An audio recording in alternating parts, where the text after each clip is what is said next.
মনে ব্যথা দিয়ে গেল ভাই সিনেমাটা। साला ये दुख का खत्म नहीं होता बे।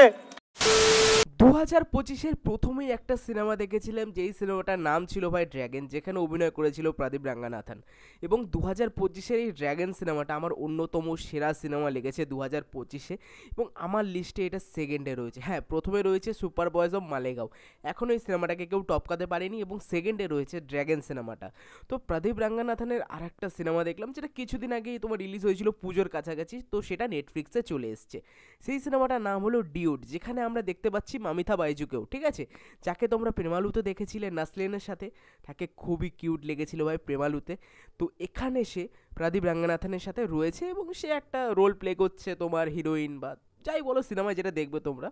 তো এখানে একটা স্টোরি দেখানো হচ্ছে বা গল্প দেখানো হচ্ছে যে একটা ছেলে রয়েছে, সে একজনের থেকে রিজেক্ট হয়ে যাচ্ছে এবং তার বিয়ে হচ্ছে, এবং সে ঠিক করছে যে বিয়ে করবে কি করবে না, বা সে নিজে কনফিউজ রয়েছে। তারই গল্পটা দেখতে পাচ্ছি আমরা এই সিনেমায়, এবং এর থেকে বেশি কিছু জানতে হলে তোমাদের ডিউড সিনেমাটা দেখতে হবে ভাই। সিনেমাটা ভাই ব্যথা দিয়ে গেল ভাই। মানে প্রথমে যখন সিনেমাটা দেখছিলাম, ঠিক আছে, মানে প্রথম 20-25 মিনিট ভাবছিলাম একটা নর্মাল স্টোরি, ঠিকঠাক মজা লাগছে, যেহেতু প্রদীপ রাঙ্গানাথন এত ভালো একজন অ্যাক্টার, সে জাস্ট আউটস্ট্যান্ডিং, তাকে দেখতে মজা লাগছিল, তার সাথে মামিতা বাইজু ছিল, তার কিউটনেসের জন্য দেখতে ভালো লাগছিল। কিন্তু তারপরে সিনেমাটা যেরকম একটা টুইস্ট ছুঁড়ে মারে ভাই, মজা পেয়ে গেছি ভাই। মানে টুইস্ট তো রয়েছে, এবং তার মধ্যে যে কমেডির তারকাটা মেরেছে এবং যে সিচুয়েশনাল কমেডিটা ভাই এনেছে সিনেমার মধ্যে, একটা আলাদা মজা ক্রিয়েট করে এই ডিউড সিনেমাটাকে, এবং শেষ পর্যন্ত তোমরা মজা পাবে। 2 ঘন্টা 16 মিনিট সিনেমাটা জাস্ট তোমাদের মজা করিয়ে ছাড়বে, এবং ইমোশনাল সিনে প্রদীপ রাঙ্গানাথন ফাটিয়ে দিয়েছে। একটা ফটো তোমাদের সাথে শেয়ার করছি, স্ক্রিনে আসছে ফটোটা ভাই, এখানে তোমরা দেখে বুঝতে পারবে সে কী লেভেলের অ্যাক্টার।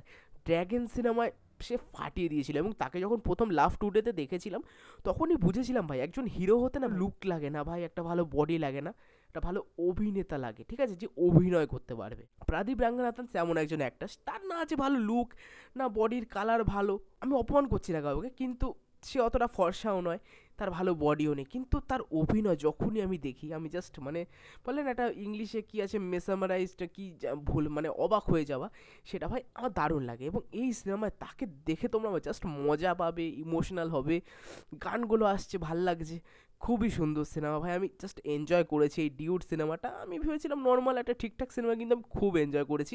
প্রথম প্রথম সিনেমাটা ভাবছিলাম কি দেখাচ্ছে, মাথা মুন্ডু নেই, কিন্তু তাও মজা পাচ্ছিলাম, কিন্তু তারপরে যে টুইস্টটা ছুঁড়ে মারলো, জাস্ট এনজয় করেছি, এনজয় করেছি ভাই। অবশ্যই দেখো, 2 ঘন্টা 16 মিনিটের সিনেমা হিন্দি ডাবিংয়ের সাথে অ্যাভেলেবেল আছে, নেটফ্লিক্সে রয়েছে, যেখান দিয়ে পারবে তোমরা জোগাড় করে দেখতে পারো। অবশ্যই দেখো, একটা দারুণ সিনেমা হয়েছে। ড্র্যাগন দেখেছি এই বছর, আমার সেরা লেগেছে। ডিউড সেই লেভেলে নয়, মাস্টারপিস নয়, কিন্তু মজাদার সিনেমা, তোমাদের একটা মোমেন্টে কি ইমোশনালও করবে, তোমাদের মজাও দেবে। প্রদীপ রাঙ্গানাথন জাস্ট খেয়ে নিয়েছে, তাকে প্রত্যেকটা ফ্রেমে তাকে দেখতে অসাধারণ লাগে।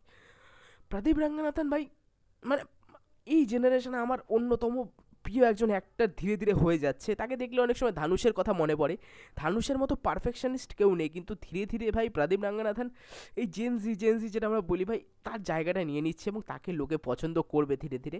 এবং তার সাথে শিবা কার্তিকেয়াও রয়েছে। সত্যি বলতে এরা ভাই মানে এই সময় দাঁড়িয়ে এত ভালো ভালো সিনেমা আমাদের উপহার দিচ্ছে। তার 3টে সিনেমা আমি দেখেছি, 3টে সিনেমাই হয়তো আছে প্রদীপ রাঙ্গানাথনের, সেটা হলো লাভ টুডে, ড্র্যাগন আর ডিউড।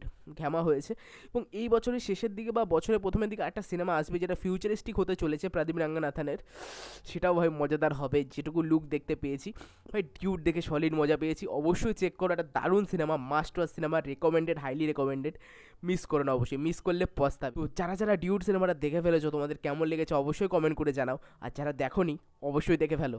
তো দেখা হচ্ছে পরবর্তী ভিডিওতে।